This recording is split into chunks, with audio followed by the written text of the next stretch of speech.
विनम्रता में इतनी ताकत होती है कि पत्थर की मूर्ति पिघल जाती है, बोल जाती है। हम अहंकार में रहते हैं, पड़ोसी भी हमसे बोलता नहीं है। विनय प्रेम वश भई भवानी, खसी माल मूरत मुस्कानी। पत्थर की मूर्ति मुस्का गई, हमको देखकर भैया मुंह बिगाड़ लेता है। आशीर्वाद दे दिया, सुन सिय सत्य आशीष हमारी, हमारा सच्चा आशीर्वाद है। जाओ, तुम्हारे मन में जो है वो पूर्ण होगा। आशीर्वाद, खसी माल मूरत मुस्कानी। यहाँ से आशीर्वाद लेकर जानकी जी भवन को चली। मैं एक आग्रह करता हूँ बहन लोगों से कि ये स्तुति रोज गाइए, रोज गाइए। एक बहन ने कहा कि अब हमको तो जैसे मिलने थे वैसे मिल गए, तो ये तो कुंवारी कन्याओं को गाना चाहिए ताकि उनको मनोनुकूल पति मिले। हमने कहा आप भी गा लिया करिए, कोई नुकसान नहीं है। पूछिए, वो कहें बोले फ़ायदा क्या होगा। हमने कि जिनको पति अभी तक नहीं मिले, इस स्तुति को गाने से उनको मनोनुकूल पति मिल जाएंगे, और जिनको मिल गए हैं इस स्तुति को गाने से आपके मनोनुकूल हो जाएंगे। वो देखो ताली आई है, इसका मतलब है कुछ को दाल में काला है एकदम। बहन लोगों की एक ही शिकायतें रहती है, ये दुनिया की सुनते मेरी सुनते ही नहीं है। मैं तो पागल हूँ, मैं तो पागलों की तरह चिल्लाती रहती। तो सुनना भी शुरू कर देंगे और आप जो सुनाती है उसको स्वीकार भी करना शुरू कर देंगे। इस स्तुति को गुनगुना लिया करिए। भगवान गुरुदेव के चरणों में जानकी जी गौरी पूजन के बाद आशीर्वाद लेकर भवन को गई। और आज प्रातःकाल का सूर्योदय श्री जानकी जी के भाग्य का निर्णय लेकर उदित हो रहा है। आज मुख्य कार्यक्रम है, फाइनल है आज धनुष यज्ञ का। बड़ी भारी भीड़, दौड़े चले, सब राजे महाराजे दौड़ रहे हैं रंग भूमि की ओर, सब लोग जा रहे हैं। इधर बुलावा आता है विश्वामित्र जी के पास, महाराज दोनों राजकुमारों के साथ पधारिए। रंग भूमि में जब भगवान के जाने की सूचना नगरवासियों को होती है, पूरा जनकपुर दौड़ पड़ा। रंग भूमि आए दो भाई, यह सुध सब पुरवास लुपाई। धाये धाम काम सब त्यागी, मनोरंग निध लूटन लागी। सब बड़ी भारी भीड़। जनक जी ने सेवकों को कहा कि सबको यथा उचित जैसी जिसकी स्थिति है सबको आसन दीजिए। बहुत भयंकर भीड़ लगी हुई है।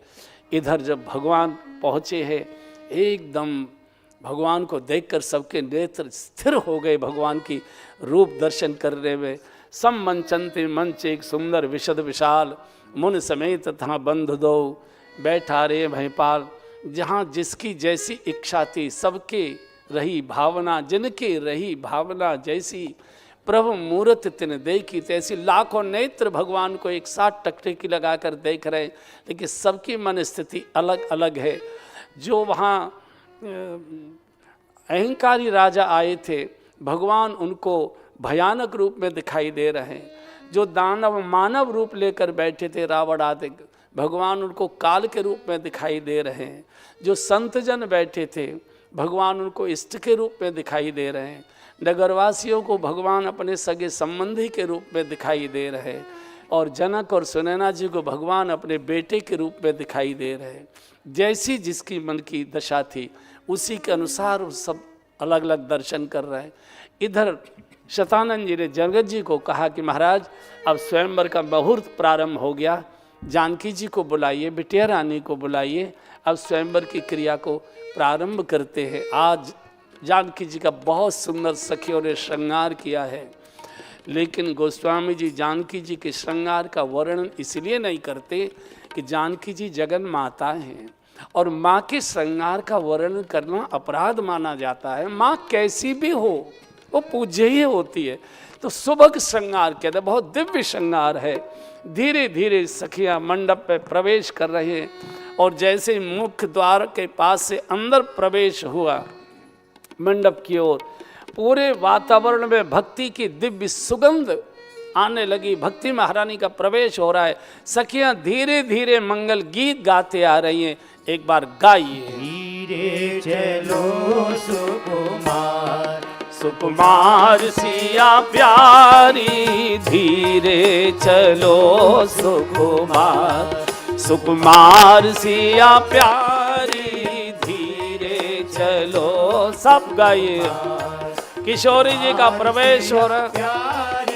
चली संग ले सखी सयानी, चली संग सखी सयानी, गावत गीत मनोहर बानी, गावत गीत मनोहर बानी। हाजी धीरे चलो सुकुमार, सुकुमार सिया प्यारी, धीरे चलो सुकुमार, सुकुमार सिया प्यारी।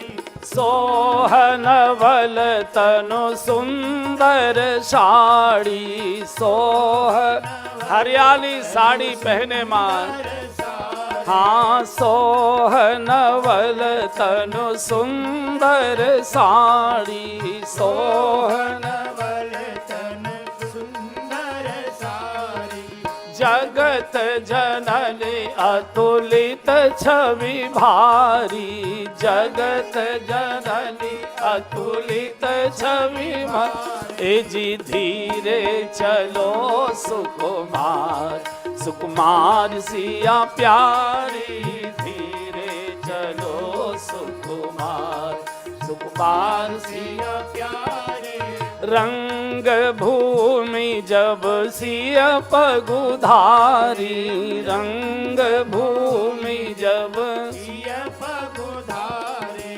देखी रूप मोहे नर नारी, देखी रूप मोहे नर नारी। जी धीरे चलो सुकुमार, सुकुमार सिया प्यारी, धीरे चलो सुकुमार, सुकुमार सिया प्यारी। देश विदेश के राजा आए, देश विदेश के राजा आए। हमारे देश विदेश के राजा आए, देश विदेश के राजा आए। अरे कर कर के नाना श्रृंगार, श्रृंगार सिया प्यारी, कर कर के नाना श्रृंगार, श्रृंगार सिया प्यारी, धीरे चलो सुकुमार, सुकुमार सिया प्यारी, धीरे चलो सुकुमारी। जानकी जी भक्ति की प्रतीक है और भक्ति बहुत सुकोमल होती है, बहुत सुकुमार होती है। ज्ञान की तुलना वृक्ष से की गई है और भक्ति की तुलना लता से की गई है। वृक्ष की कुछ दिन रक्षा की जाती है और कुछ ही दिन पानी दिया जाता है, बाद में वृक्ष बड़ा हो जाता है, जमीन से अपने आप पानी लेता है, रक्षा भी अपनी कर लेता है, बड़ी बड़ी आंधियों में भी खड़ा रहता है।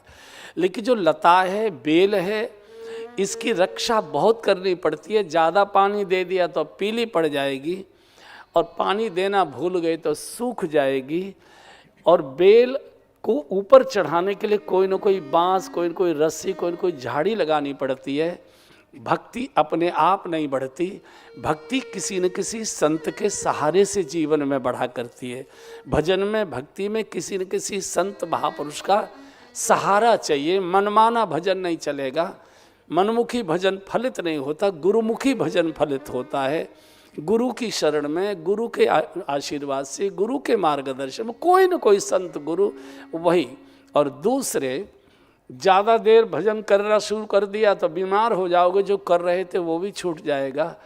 और अगर करना भूल गए तो भजन भी हाथ से चला जाएगा। इसलिए थोड़ा थोड़ा रोज करते जाइए, रोज करते जाइए, उसकी रक्षा चाहिए। वृक्ष की रक्षा छोटेपन में ही होती है, बाद में उसकी ज़रूरत नहीं पड़ती। लेकिन बेल के लिए बाड़ बनाना पड़ता है, कांटे लगाने पड़ते हैं, नहीं तो गाय भैंस कुतर जाएगी। अगर हमने भजन की रक्षा नहीं की तो कोई न कोई विकारों की, वासनाओं की बकरी आएगी और कुतर ले जाएगी। सालों साल का किया गया भजन एक बार दोस्तों के साथ गोवा घूमने चले गए, सत्यानाश हो गया। इसलिए भजन की रक्षा करें, उन्हीं के साथ बैठे जिनसे भजन पुष्ट होता हो, उन्हीं पुस्तकों को, ग्रंथों को पढ़ें जिससे भजन की हानि न होती हो, उन्हीं स्थानों पर जाइए जहाँ भजन बढ़ता हो। अगर आपने इसका ध्यान नहीं दिया, उसकी आचार संहिता का पालन नहीं किया, सीमाएं उसकी बांधी नहीं, तो कितने भी अच्छे गुरु से मंत्र ले लीजिए वो नष्ट हो जाता है, वो चलेगा नहीं। इसलिए और सहारा चाहिए, सखियां सहारा लेकर आ रही लगाकर। भक्ति किसी न किसी के सहारे से बढ़ती है, बेल किसी न किसी के सहारे से ऊपर उठती है। सहारा छूटते ही बेल धरती पर गिर जाती है, कुचल देते हैं, बच्चे तोड़ देते हैं, पशु गाय भैंस खा जाती हैं। बहुत अच्छा मंत्र लिया था, बहुत अच्छे महापुरुष का आशीर्वाद था, लेकिन सब बेकार हो गया। ये जो चरित्र है ये महापुरुष करके दिखा रहे। और अब सब अपने अपने स्थान पर बैठ गए, नगाड़े पर चोट की बोले बंदी बचन भर, सुनो सकल महिपाल पन विदेह कर कहें हम, भुजा उठाए विशाल हे देश देश के राजाओं महाराजाओं। हम जनक जी की प्रतिज्ञा की घोषणा करने जा रहे हैं। ये जो शंकर जी का धनुष है ये राहु के समान कठोर है और आपकी भुजाओं की ताकत चंद्रमा के समान है। जो भी राजा इस धनुष को चढ़ाएगा त्रिभुवन में उसकी जय जयकार होगी। और जानकी जी का विवाह बिनय विचार बरय हटते ही, बिना किसी विचार के हट पूर्वक जानकी जी उसके गले में वरमाला डाल देंगे। वो किसी जाति का है, कितनी बड़ी स्टेट का है, कैसा है, कोई विचार नहीं। जो भी धनुष को तोड़ेगा, सन्नाटा हो गया एक बार को। जो मूढ़ राजा, अहंकारी राजा थे, वो अपने अपने हाथ पैर मलने लगे, उठने लगे, दंड बैठक लगाने के लिए तैयार। तो कुछ दक्षिणी दिल्ली के भी बड़े समझदार राजा वहाँ गए थे। दक्षिणी दिल्ली के लोग होते तो समझदार ही हैं, वैसे ये समझदारी 4-5 दिन नहीं रहेगी मुझे लगता है। उन्होंने कहा काहे को उठक बैठक कर रहे हो, भले आदमी हो, भगवान राम बैठे हैं, धनुष तोड़ेंगे, लीला का दर्शन आए। कायर कमजोर कहीं के, हिम्मत नहीं था तो आए क्यों? बोले हम कायर कमजोर नहीं हैं, ज़्यादा बातें मत करना। हम भी आए थे, धनुष तोड़कर जानकी जी के साथ विवाह की इच्छा लेकर आए थे, लेकिन यहाँ आकर हमने अपनी इच्छा को त्याग दिया। क्यों, क्या हुआ? डर गए? बोले नहीं, डर नहीं गए, समझ आ गई। क्या समझ आ गई? बोले यहाँ आकर हमको पता लगा कि जानकी जी धरती की बेटी हैं, भूमि की पुत्री हैं और हम भूपति हैं। इसका अर्थ है बिटिया, हम जानकी हमारी बिटिया हुई।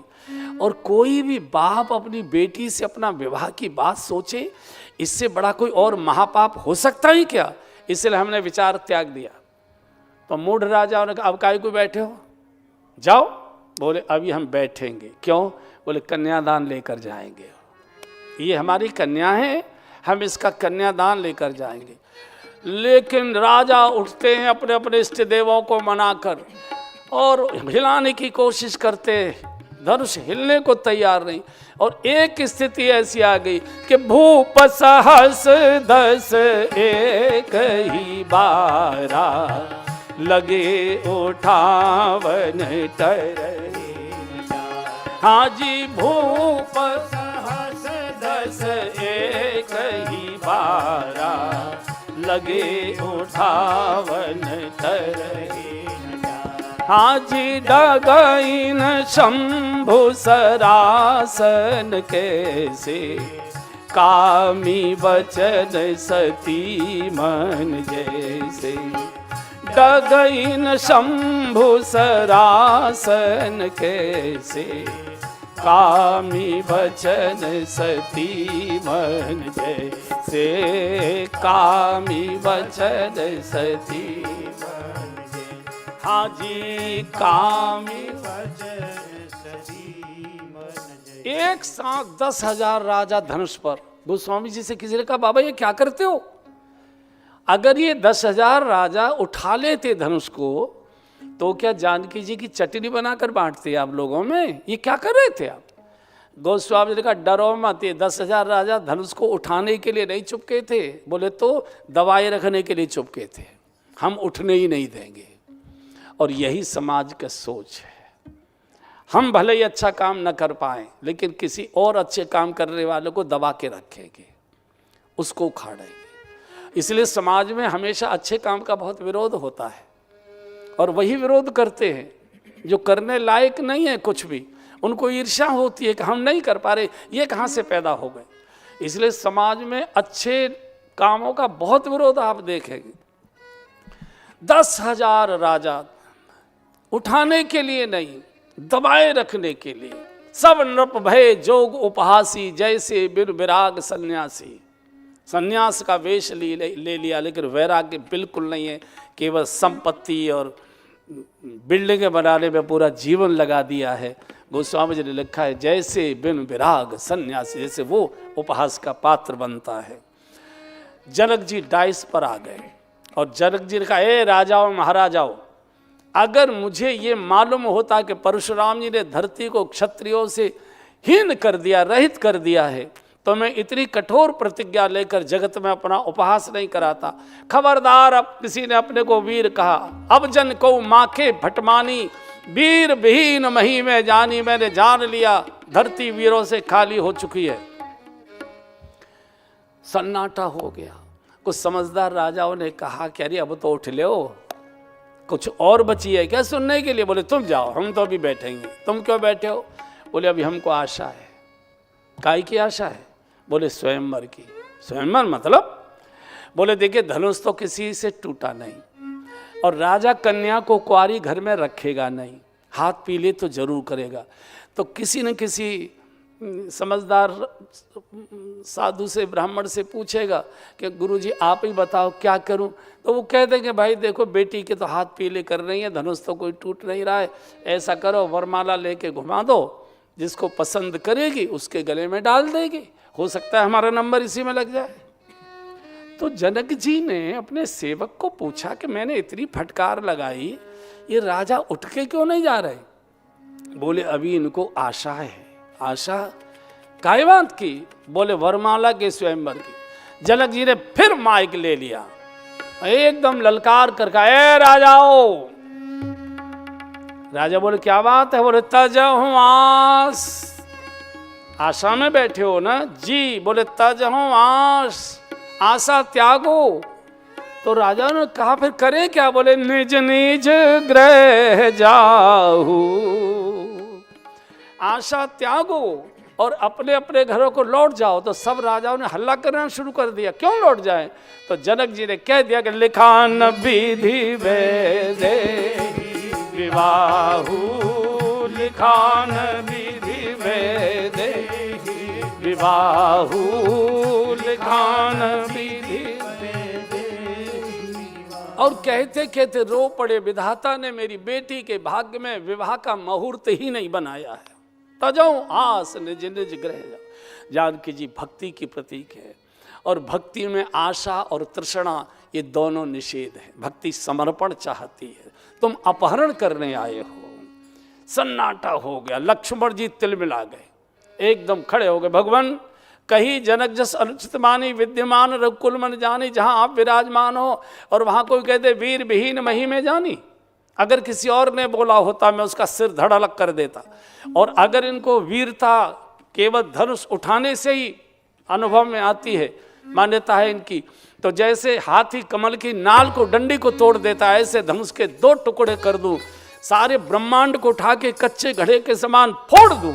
और अगर ये मैं नहीं कह पाया तो मैं सुमित्रा माँ के दूध की सौगंध खाकर कहता हूँ भीख मांग कर गुजारा कर लूँगा, आपको चेहरा नहीं दिखाऊंगा। एकदम जनक जी तो संकोच में आ गए कि कोई बड़ी गलती मुझसे हो गई। भगवान मंद मंद मुस्करा रहे हैं, बेटा बहुत अच्छा बोला है और बोल थोड़ा सा। तो लक्ष्मण जी ने कहा प्रभु मैं लाल हो रहा हूँ और आप कुछ बोल नहीं रहे। बोले तेरा लाल होना बहुत जरूरी है। बोले क्यों? बोले तेरा नाम ही लाल है। कोई लखन पीला कहता है, कोई लखन हरा कहता है, कोई लखन नीला कहता, क्या कहता है? लखन लाल होना तेरा बहुत जरूरी है। और सुन लखन, तूने लाल होकर अपना दायित्व पूरा किया है। तुझे मालूम है सूर्य प्रातःकाल जब उदित होता है तो पूर्व दिशा में लालिमा आ जाया करती है, उसके बाद सूर्य उदित होता है। लालिमा तूने प्रकट कर दी, प्रकाश में प्रकट करने वाला हूँ, चिंता मत करे, फिक्र मत करे। लेकिन मैं क्या करूँ? गुरुजी जो बैठे, जब तक गुरुजी न कहे, विश्वामित्र जी को भी अपनी भूल समझ में आ गई, एकदम आसन से उठे और राघव की पीठ थपथपा कर बोले, राघव उठहु राम भंजहु मेटहु तात, अरे उठहु राम भंजहु भव चापा, मेटहु तात जनक परिताप, रे मेटहु तात जनक परिताप, रे राघव उठो और धनुष तोड़ दो। सेवक दौड़े, बोले नहीं गुरुजी तोड़ना नहीं है, चढ़ाना। बोले नहीं, धनुष तोड़ा जाएगा। क्यों? बोले धनुष अहंकार का प्रतीक है और अहंकार चढ़ाया नहीं जाता। अहंकार को चढ़ाओगे अहंकार और ज्यादा बढ़ता जाता है, अहंकार तोड़ा जाता है। और भगवान बिल्कुल सह ठाड़े भये उठी, सहज सुभाए, ठाड़े भये उठी, सहज सुभाए, ठाड़े भये उठी, सहज सुभाए, ठाड़े भये उठी, सहज सुभाए, ठवनी युवा मृग राज लजाए, ठवनी युवा मृग राज लजाए, ठवनी युवा मृग राज लजाए। बिल्कुल सहज प्रभु खड़े हुए, मंच से नीचे सीढ़ी उतरते। जब सारी जनता ने देखा, सुनैना जी रो पड़ी। अरे महाराज को समझाओ, ये बच्चों का तमाशा है। रावण नहीं छू पाया, कोई भी 10,000 राजा इसको हिला नहीं पाए। ये छोटा सा बालक, एक 14-15 साल का बालक, इतना कोमल, ये धनुष तोड़ा। क्यों अपनी हंसी उड़ाने को? महाराज से मना करो। सखी ने समझाया, रानी घबराओ मत, तेजवंत लघुगनीय न रानी, तेजस्वी की आयु नहीं देखी जाती। देखने में सूरज जरा सा थाली के बराबर दिखाई देता है, सारे के सारे भूमंडल के अंधकार को दूर कर देता है। जरा सा मंत्र होता है, बड़े से बड़े देवता को वशीभूत कर देता है। जरा सा त्रिशूल होता है, बड़े से बड़े हाथी को काबू में कर देता है। घबराइए मत, यही धनुष तोड़ेंगे। मैंने पंडित जी से पूछा था तो बोले सांवले सलोने जो होंगे वही इनका ये धनुष तोड़ेंगे। सुनैना जी भगवान से प्रार्थना करती है। इधर पूरी जनकपुरी के नागरिक भगवान शिव को मना रहे, हे भोलेनाथ, हे अवडरदानी, आज तक जो कुछ हमने पूजा पाठ जप तप नियम व्रत अनुष्ठान दान तीर्थ कावड़ यात्रा जो कुछ भी हमने पूजा पाठ किया हो, सबका फल एक साथ दे दो। धनुष को हल्का कर दो, राम जी के हाथ से धनुष तोड़वा दो, सुनैना जी की शंका मिटाओ, जनक जी की चिंता मिटाओ, हमारी प्रतीक्षा घटाओ, जानकी जी के संकट को मिटाओ, पूरे जनकपुर के नागरिक। और जैसे ही भगवान धनुष के पास पहुँचे, एक बार जानकी जी की ओर भगवान ने जब देखा, ओहो, मन ही मन मनाव अकुलानी, मन ही मन मनाव अकुलानी, हो प्रसन्न महेश भवानी, हो प्रसन्न महेश भवानी, गणनायक वरदायक देवा, गणनायक वरदायक देवा, आज लगे कीधियो तो सेवा, आज लगे कीधियो तो सेवा, मन ही मन बनाव अकुलानी, मन ही मन। मुख से नहीं बोल पा रही, आंखें बोलती है। जब होठ बंद होते हैं तो मनुष्य की आंखें बोला करती है, और आंखें ज़्यादा प्रभावी होती हैं बोलने में। होठों से तो गलती भी हो जाती है, आंखें से कोई गलती नहीं होती। एक बार नेत्रों में आंसू भरे हुए नेत्रों से भगवान की ओर एक बार देखा। प्रभु, धैर्य की परीक्षा लेने में कोई बुराई नहीं है, लेकिन धैर्य की परीक्षा सीमा के अंदर ली जाए शुभ होती है। सीमा के बाहर लोगे तो धरती की बेटी अंत में धरती में ही समा जाएगी, आग की लीला धरी की धरी रह जाएगी। और भगवान भी समझ गए, का वर्षा, जब कृषि सुखाने, खेती सूखने के बाद घनघोर वर्षा हो, क्या अर्थ होता है। भगवान ने सोचा, जानकी जी ने अगर प्राण छोड़ दिए फिर धनुष यज्ञ का क्या अर्थ होता है। आंखों से संकेत कर दे जानकी जी बस। और जैसे ही भगवान ने धनुष को दोनों नेत्र भरकर देखा ध्यान से, ताके हर को दंड, एकदम लक्ष्मण जी मंच पर खड़े हो गए। विश्वामित्र जी बोले, लखन ये तू क्या उठक बैठक करने लगा। बोले, गुरुजी अब बीच में मत आओ, जाओ चिलम पी आओ, बहुत देर रह गई, जाओ। मेरी जिम्मेदारी है, उसको पूरी करनी है मुझे, तेरी क्या जिम्मेदारी है। बोले, भगवान ने धनुष तोड़ने का संकल्प ले लिया है, धनुष टूटेगा, भयानक टंकार होगी, धरती हिल सकती है, और मैं शेषनाग का अवतार हूं, धरती मेरे ऊपर है। अगर धरती हिल गई तो धरती की बेटी के विवाह में विघ्न हो सकता है। इसलिए मैं दिक्पालों को सावधान कर दो, ऐ दिक्पालो सावधान, दिस कुंजरो कमठई कोला, धरो धरन धर धीर न डोला, राम चाहे शंकर धर तोरा, हो सजग सुन आयस मोरा। ए दिक्पालो सावधान, धरती को जबड़ों में जकड़ कर रखना, धरती हिल न जाए। भगवान ने तिरछी निगाहों से लक्ष्मण जी की ओर देखा और आंखों से पूछा, लखन क्या गया है। लक्ष्मण जी ने भी आंखों का इशारा कर दिया, भगवान पोजीशन ठीक है, लगाओ, निशाना होगी देखिए।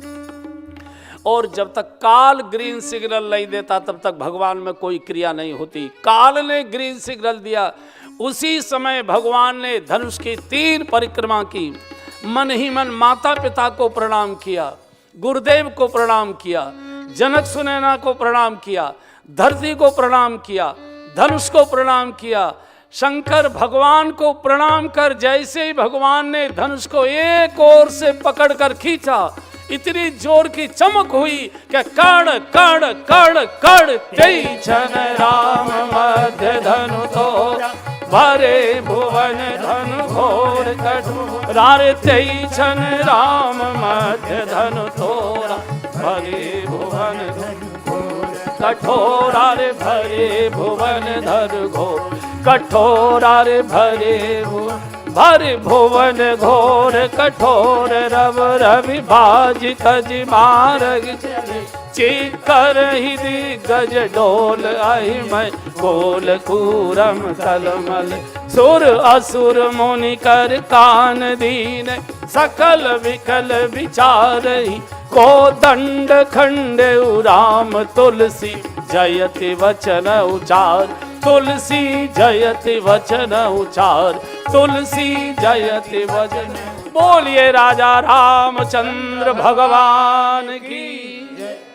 प्रभु दो चाप खंड बही डारी, प्रभु दो चाप खंड मही डारी, प्रभु दो चाप खंड मही डारे, प्रभु दो चाप खंड मही डारे, देखी लोग सब भये सुखारे, देखी लोग सब सब लोग एक दूसरे को बधाइयाँ दे रहे हैं, लेकिन होठ से नहीं, आँखों से, सबके मधुर मधुर आंसुओं से। देखो, दुख के भी आंसू होते हैं, आनंद के भी आंसू होते हैं। दुख के आंसू खारे होते हैं, आनंद के आंसू मीठे होते हैं। एक दूसरे को बधाइयाँ दे रहे हैं।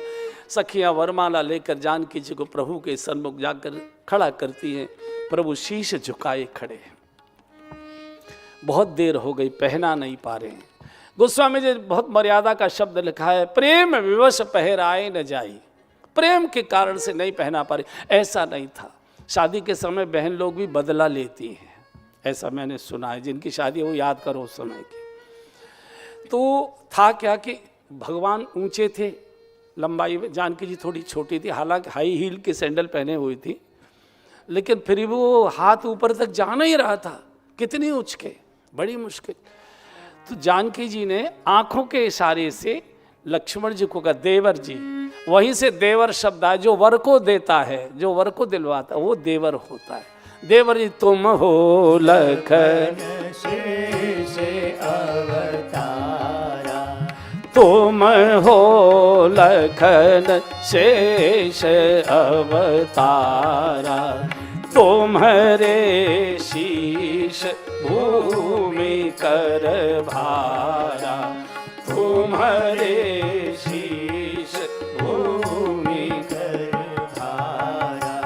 माही ऊपर तनि देव उठाई, माही ऊपर तनि देव उठाई, मैं जयमाल सकहूँ पहिनाई, मैं जयमाल सकहूँ पहिनाई। आपने देखा होगा पहले रथों में बारात जाती आती थी, रथों, जिनकी रथ में बैठकर जो दूल्हा बनकर गए आए, वो जरा हाथ उठाएं। अच्छा, कोई और एक आधा ही है बस, बाकी तो सब ऐसे ही हैं। तो आपने देखा होगा छोटे बच्चे बिठाए जाते हैं, तो एक दूसरे की बातें वो करते हैं, है ना। वर की भी बात उनको कहेंगे और कन्या की भी बात उसको कहेंगे, ऐसा वो रहता है पहले। तो लक्ष्मण जी से आंखों से इशारे में जानकी जी ने कहा कि तुम शेषनाग के अवतार हो, धरती तुम्हारे शीश पर है, मेरे पैरों वाली धरती वाले फन को थोड़ा ऊंचा कर दो तो मैं वरमाला धारण करा दूं। आंखों से हो रही ये बात। तो लक्ष्मण जी ने भी आंखों से इशारा कर दिया, माता जी ये तो नहीं हो सकता। बोले क्यों? बोले इधर जितने उठे आपके हाथा, उधर उतने ऊंच होए रघुनाथा, फन तो बराबर उठेगा। तो विश्वामित्र जी ने देख लिया कि दोनों के आंखों में कुछ बात हो रही है। तो पूछा क्या बात हो रही है? बोले माँ कहती हैं कि पैरों की धरती ऊंची कर देने यार, लोग बधाई गाने के लिए लालायित हो रहे, जल्दी कर। बोले गुरुजी मैं ऊंचा नीचा नहीं कर सकता, मैं धर्म का प्रतीक हूँ, मैं तो समान व्यवहार वाला। बोले ये उपदेश मत करिए, काम हमारा है, जैसे हो वैसे वरमाला होनी चाहिए। सब लोग प्रतीक्षा कर रहे हैं, कुछ और कर दो। बोले कुछ भी कर। और जैसे ही गुरु जी ने कहा कुछ भी कर, तो लक्ष्मण जी ने भगवान के चरणों में साष्टांग प्रणाम कर दिया। और जैसे ही लक्ष्मण जी को उठाने के लिए भगवान झुके, सीता जी को मौका मिल गया, सिय जयमाल राम और मेली। सब सखियां नाच कर गाने लगी, सजीले कृष्ण कन्हैया संग राधा प्यारी, बड़े सजीले कृष्ण कन्हैया संग राधा प्यारी। मैं जाऊं वारी वारी, मैं जाऊं वारी वारी, बड़े सजीले कृष्ण कन्हैया संग राधा प्यारी, बड़े सजीले कृष्ण कन्हैया संग राधा प्यारी। मैं जाऊं वारी वारी, मैं जाऊं वारी वारी, मैं जाऊं वारी वारी, मैं जाऊं वारी वारी। सबसे निराली है दोनों की जोड़ी, सांवरे कन्हैया तो राधा गोरी गोरी। सबसे निराली है दोनों की जोड़ी, सांवरे कन्हैया तो राधा गोरी गोरी, कृष्ण है फूल गुलाब तो राधा केसर की क्यारी। कृष्ण है फूल गुलाब तो राधा केसर की क्यारी। मैं जाऊं वारी वारी, मैं जाऊं वारी वारी, बड़े सजीले कृष्ण कन्हैया राधा प्यारी। जय हो, बड़े सजीले कृष्ण कन्हैया संग राधा प्यारी।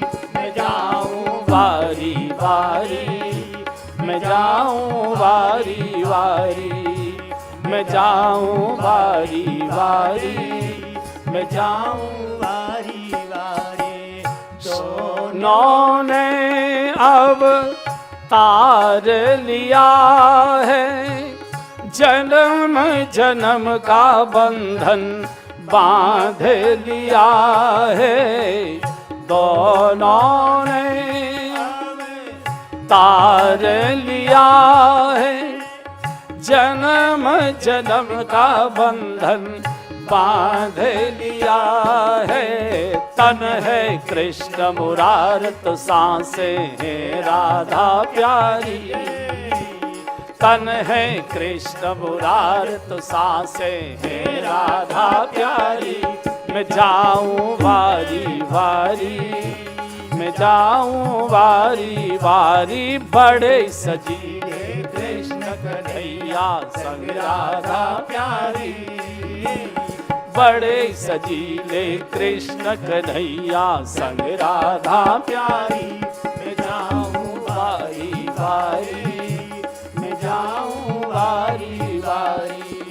श्याम कह राधा बिन अधूरा कन्हैया, राधा रानी नैया तो कृष्ण है खिवैया।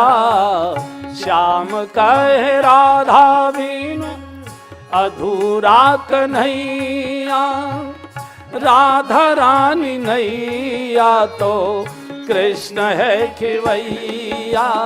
कृष्ण है पालनहार तो राधा है तारणहारी।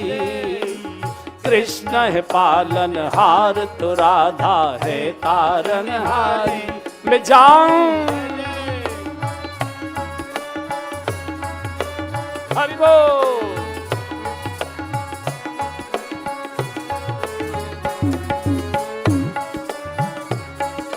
हरि बोल। जय जय जय जय।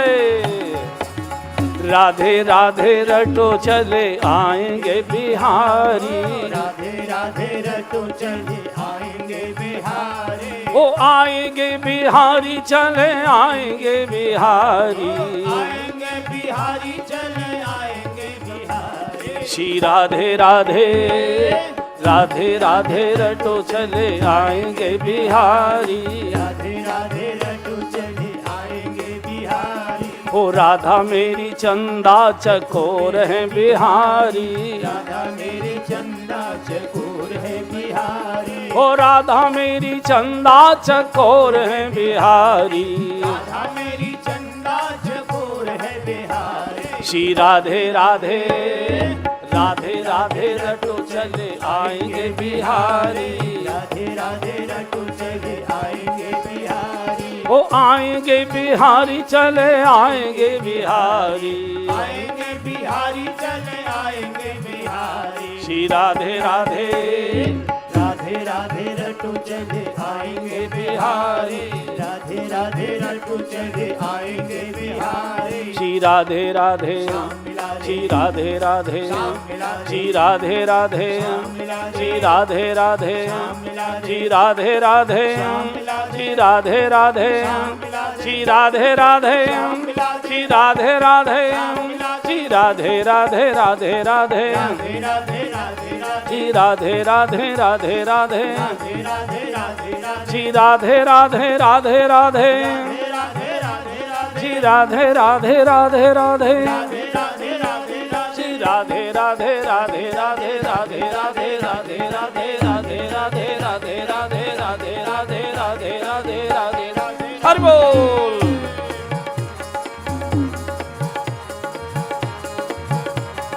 जय हो। ये नाद ब्रह्म है, सामान्य ताली नहीं है।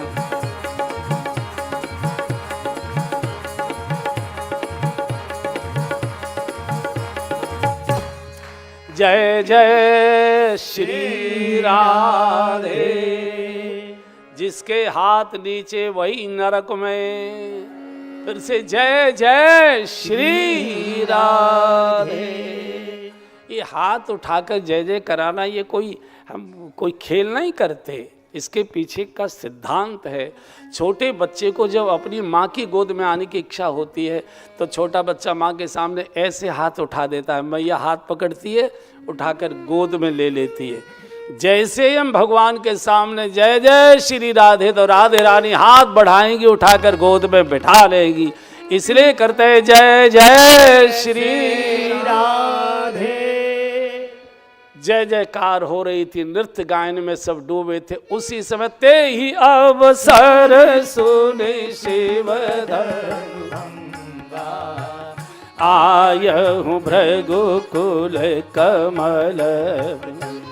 हाँ जी ते ही अवसर सुने शिवधनु भंगा आयहूँ भृगुकुल कमल। ऐ जी गौर शरीर भूति भल भ्राजा बाल विशाल त्रिपुंड विराजा। गौर शरीर भूति भल भ्राजा बाल विशाल त्रिपुंड विराजा। बाल विशाल हाजी भाल विशाल। उसी समय चमचमाता फरसा लेकर परशुराम जी आ गए। परशुराम जी क्षत्रियों के काल माने जाते थे। डर गए सब राजा थे, इससे तो पहले ही चले गए होते, बाबा मार डालेगा। आते बोले मूर्ख जनक। देखो कितनी अशिष्ट भाषा, ये ऋषि है। ऋषि की, ब्राह्मण की, साधु की भाषा बहुत शिष्ट चाहिए, बहुत मधुर चाहिए। ये जनक जी सामान्य राजा नहीं है, ये विदेह है। बड़े बड़े ऋषि मुनि, याज्ञवल्क ऋषि जैसे इनके पास आकर भरद्वाज जैसे महीनों पहले पत्र भेजते थे कि हम आपके साथ अपनी शंकाओं का समाधान करना चाहते। जिनकी गोद में भक्ति महारानी बिटिया बनकर स्वयं चल आई है प्रकट होकर, जिनके दरवाजे पर बिना बुलाए ब्रह्म जाकर खड़ा हो गया राम के रूप में। इतने बड़े महापुरुष, मूर्ख जनक। जीव को रसना कहा है, इससे रसीला ही उपयोग करना चाहिए, इसको कर्कश और कटु नहीं बनाना चाहिए। तुझे मालूम नहीं मेरी बिना आज्ञा के भारतवर्ष में क्षत्रिय सम्मेलन नहीं हो सकता? इतने क्षत्रिय राजा कैसे? अब तो राजा जो मूड थे वो डरे, बोले अब मारे गए बाबा। पहले हमने कही चले चलो चले चलो, बैठ लो। अब बिटिया को बुलाया, बेटी का स्वयंवर था। एक क्षण को तो देखा, थोड़े शांत, लेकिन भक्ति से दृष्टि हटी, टूटे खंडित धनुष पर चो। अय मूर्ख जनक, ये जगत प्रसिद्ध भगवान शिव का धनुष किसने तोड़ा है? या तो उसे निकाल कर अलग खड़ा कर दीजिए ताकि उसकी गर्दन काट कर मैं शांत हो जाऊँ, नहीं तो नत मारे जय है सब राजा, मैं सब राजाओं को मार डालूंगा। अब ये तो कोई न्याय नहीं हुआ, एक राजा ने धनुष तोड़ा होगा, आप सारे राजाओं को मारेंगे। इसलिए परशुराम राम के अवतार होने के बाद भी समस्या का समाधान नहीं कर पाए, स्वयं समस्या बन गए। भगवान राम को आना पड़ा। फिर एक समय में दो अवतार हुए राम के, एक परशुराम के रूप में, एक श्री राम के रूप में। तो लक्ष्मण जी ने वशिष्ठ जी से कहा, वो विश्वामित्र जी का गुरु जी, बाबा मेरे मतलब का है, दो दो बात करिए। बोली जा। लक्ष्मण जी आ गए, भगवान पीछे सरक गए। भगवान काल को आगे रखते हैं, स्वयं पीछे रहते हैं, इसलिए भगवान को कोई दोष नहीं देता, समय को दोष दिया जाता है। लक्ष्मण जी ने कहा, बाबा बहुत देर से बड़बड़ बड़बड़ करते हो, तुम कौन के खाम खा, जिनका ये धनुष है शंकर जी, वे नाच रहे हैं और आप खाम खा क्रोध करें। और ऐसी धनुया तो हमने जाने बचपन में खेल खेल में कितनी तोड़ डाली। एकदम उबल पड़ा, राजा के लड़के खबरदार बोलत तो इन संभाल कर, तुझे बोलना नहीं आता। अब कोई पूछे 14 साल के लड़के से कह रहे हो कि तुझे बोलना नहीं आता और तुम 104 साल के हो चुके हो, तुम बोलना जानते हो, सबको गाली गलौज करते आ रहे हो। इसलिए मानस निवेदन करता है, बच्चों को सुधारने की फजीयत मत करिए, बड़े कम से कम बिगड़े, छोटे अपने आप सुधर जाएंगे, बच जाएंगे। छोटे छोटे बच्चे हमारी सारी एक्टिविटीज़ देखते हैं, सब भाषा वगैरह सब समझते सुनते हैं, वो आप क्या बोल रहे हो, घर में क्या कर रहे हो, बच्चों को सुधारते हो। बूढ़े सुधरें, बच्चे अपने आप सुधर जाएंगे, बड़े सुधरें, बच्चे अपने आप सुधर जाएंगे।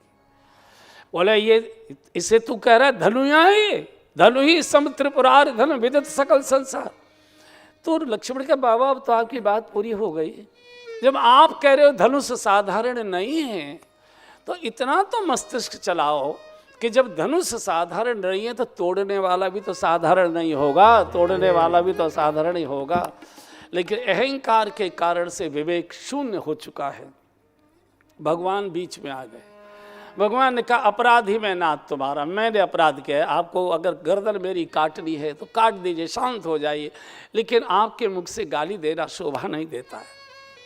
ब्राह्मण के मुख से वेद मंत्र उच्चारण शोभा देता है, आपके मुख से गारी देत न पावो शोभा, वीर व्रती तुम धीर अछोभा, गारी देत न पावो शोभा। धीरे धीरे परशुराम जी को ये समझ में आ गया कि ये सामान्य राजकुमार नहीं है, और जब ये अनुभव आ गया कि मेरे सामने तो ब्रह्म ही टिक सकता है, क्या ब्रह्म का पूर्ण अवतार हो गया, लेकिन बुद्धि जल्दी से भगवान को भी मानने को तैयार नहीं होती है। परीक्षा के लिए कहा, राघव अगर तुम सचमुच पूर्ण ब्रह्म के अवतार हो, अभी तुमने शिव धनुष तोड़ा है, मेरे कंधे पर नारायण लटका हुआ है, अगर तुम इसे चला दो तो मैं जान लूँ कि तुम पूर्ण ब्रह्म के अवतार हो। और गोस्वामी जी लिखते परशुराम जी ने बोला ही था, वेत चाप आप ही चले गयो, परशुराम मन विस्मय भयो। बिना कहे परशुराम जी के कंधे से धनुष निकला और सीधा भगवान के चरणों में गिर गया। एक दिन किसी धनुष ने इससे पूछा, क्यों रे इतनी जल्दी क्या थी, भगवान लेते चलाते चढ़ाते, तू तो दौड़ के अपने आप ही चरणों में गिर गया। तो इस धनुष ने कहा कि पड़ोसी की घटना को देखकर समझ लेना चाहिए। और क्या मतलब? बोले शंकर जी का धनुष अकड़ के पड़ा रहा था, भगवान ने 2 टुकड़े कर दिए, अगर मैं अकड़ दिखाता तो मेरे तो 4 ही करते, इससे कम तो छोड़ते नहीं। तो मैंने सोचा भलमनसायत इसी में है कि राजी से भगवान के चरणों में चले जाओ। और बंधु और बहनों, कोई घर में दुर्घटना हो जाए, कोई जवान मौत हो जाए, कोई और संकट आ जाए, तब भगवान का नाम लें, तब भगवान को याद करें, तब भगवान की ओर जाएं। अच्छा ये है, हमेशा भगवान की शरण में ही रहोगे, कभी बुरा समय आएगा ही नहीं, कभी संकट आएगा ही नहीं। और जैसे ही अनुभव हुआ परशुराम जी को, उसी समय जहाँ खड़े थे एकदम भगवान के चरणों में साष्टांग प्रणाम कर स्तुति गाने लगे। रघुवंश बलज बल भानु, जय रघुवंश बलज बल भानु, गहन तनुज कुल दहन कृशानु, गहन तनुज कुल दहन कृशानु, जय सुर विप्र धेनु हितकारी, जय सुर विप्र धेनु हितकारी, जय मद मोह कोह भ्रमहारी, जय मद मोह कोह भ्रमहारी, विनयशील करुणा गुण सागर, विनयशील करुणा गुण सागर, जयति बचन रचना अति नागर, जयति बचन रचना अति नागर, अनुचित बहुत कहे अज्ञाता, अनुचित बहुत कहे हुआ ज्ञाता। क्षमा हो क्षमा मंदिर दो भ्राता, क्षमा हो क्षमा मंदिर दो भ्राता। कही जय जय जय रघुकुल केतु, कही जय जय जय रघुकुल केतु।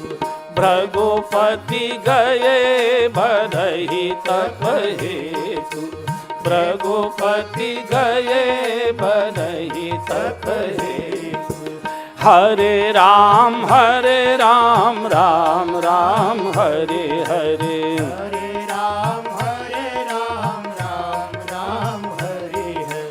हरे राम राम राम हरे हरे। हरे राम राम राम हरे हरे। हरे कृष्णा कृष्णा कृष्णा हरे हरे, कृष्णा कृष्णा कृष्णा हरे हरे। कही जय जय जय रघुकुल केतु, कही जय जय जय रघुकुल केतु। भृगुपति गए बदहि तप हेतु, भृगुपति गए बदहि तप हेतु।